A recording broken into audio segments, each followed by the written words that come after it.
Gurizada medonha, lembrando que as propriedades coligativas dependem do número de partículas do soluto não volátil. Quanto mais soluto tu tiver, maior vai ser a concentração e maior o efeito coligativo. Mas ó, se liga, maior o número de partículas do soluto não volátil, maior a concentração. Mas essa concentração tem que estar em mol. Em mol. Tu só pode analisar em gramas se for do mesmo soluto. Sempre que tu tiver solutos diferentes, tem que estar em mol para tu fazer essa análise. Mesmo soluto, pode analisar em grama. Mais de um soluto para tu analisar, tem que estar em mol. Mol por litro, que é molaridade, ou mol por quilograma, que é a molaridade. Maior o efeito coligativo. Diminui mais a pressão de vapor, aumenta mais a temperatura de ebulição, mais diminui a temperatura de congelamento e mais aumenta a pressão osmótica, representada pela letra π. Então temos o nosso macetinho, né? Para você. Se tu adiciona um soluto não volátil, a pressão de vapor diminui, a pressão osmótica aumenta, o congelamento diminui e a ebulição aumenta, tá? Lembra a ordem das setinhas? Tu pode ver aqui, pessoal, pelo acento do E, que é o finalzinho aqui, ó, pessoal, da seta. Ou então a pressão de vapor, que já está te dizendo que é uma setinha para baixo ali, tá? Agora, assim, ó, muito importante. Quando tu tem, tá certo, lá na solução, a presença de íons. Então, tu tem soluções iônicas, soluções eletrolíticas, que vão conduzir a eletricidade pela presença dos íons. Mas o que nos interessa aqui é lembrar que um ácido, uma base ou um sal são as substâncias que, quando colocadas em água, vão formar soluções com íons. Sempre ácido, base e sal precisa de um ajuste na concentração.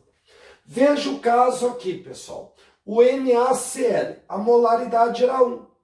Mas quando colocado em água, esse NaCl vira 2 íons.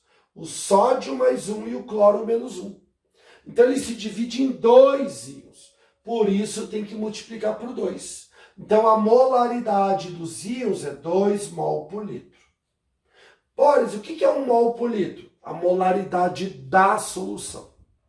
A molaridade dos íons da solução é 2 mol por litro.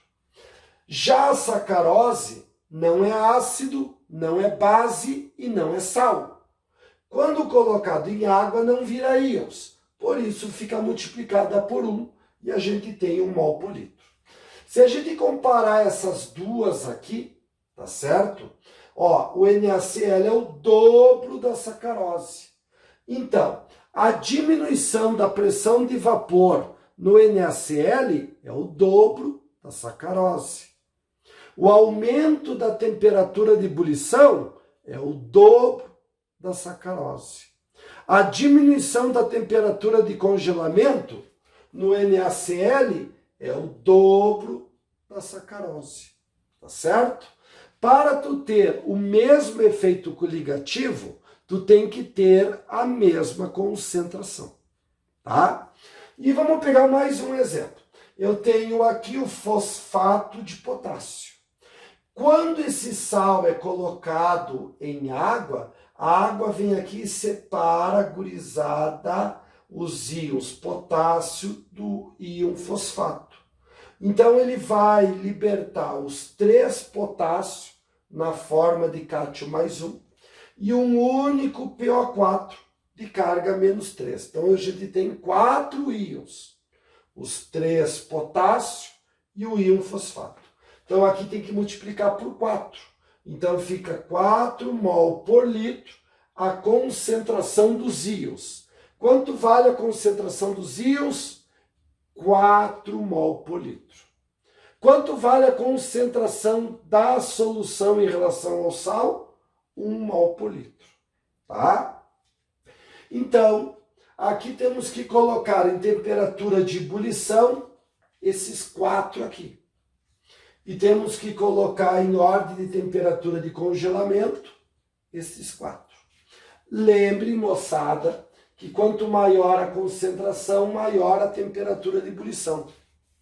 Ó, aumenta a concentração, aumenta a temperatura de ebulição.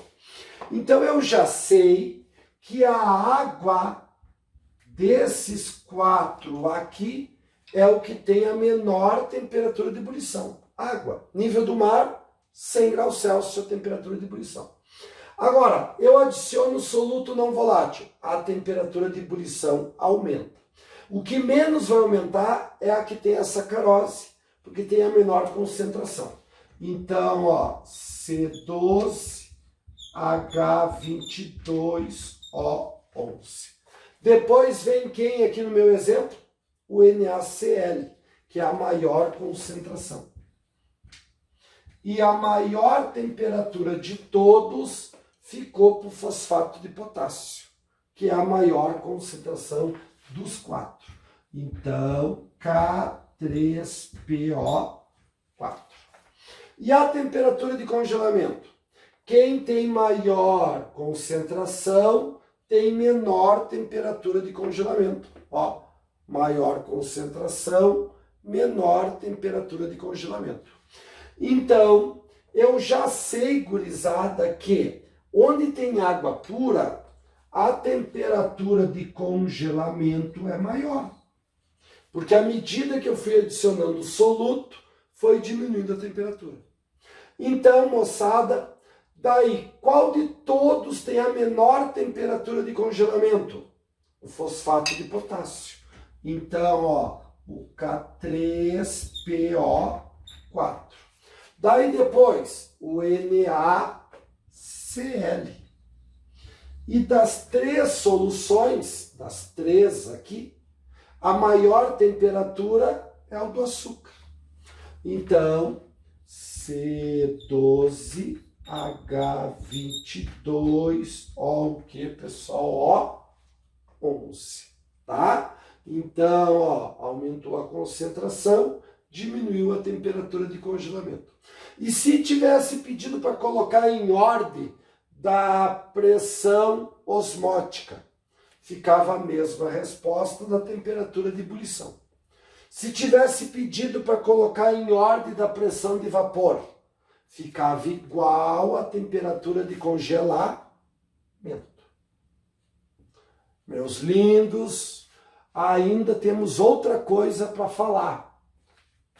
Osmose e osmose reversa.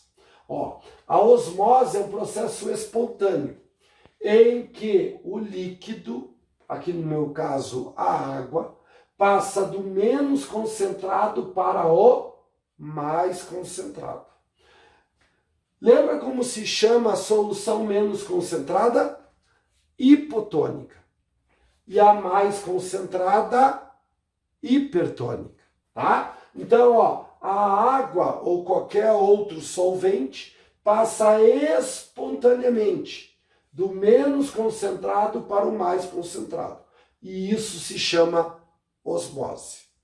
Agora, quando a água é forçada ou qualquer outro solvente passar do mais concentrado para o menos concentrado, nós temos uma osmose reversa, tá certo?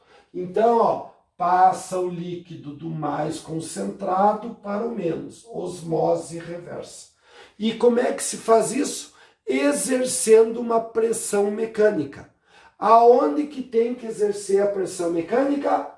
Na solução mais concentrada. Se a pressão mecânica for maior que a pressão osmótica, a água faz o caminho inverso, do mais concentrado para o menos concentrado.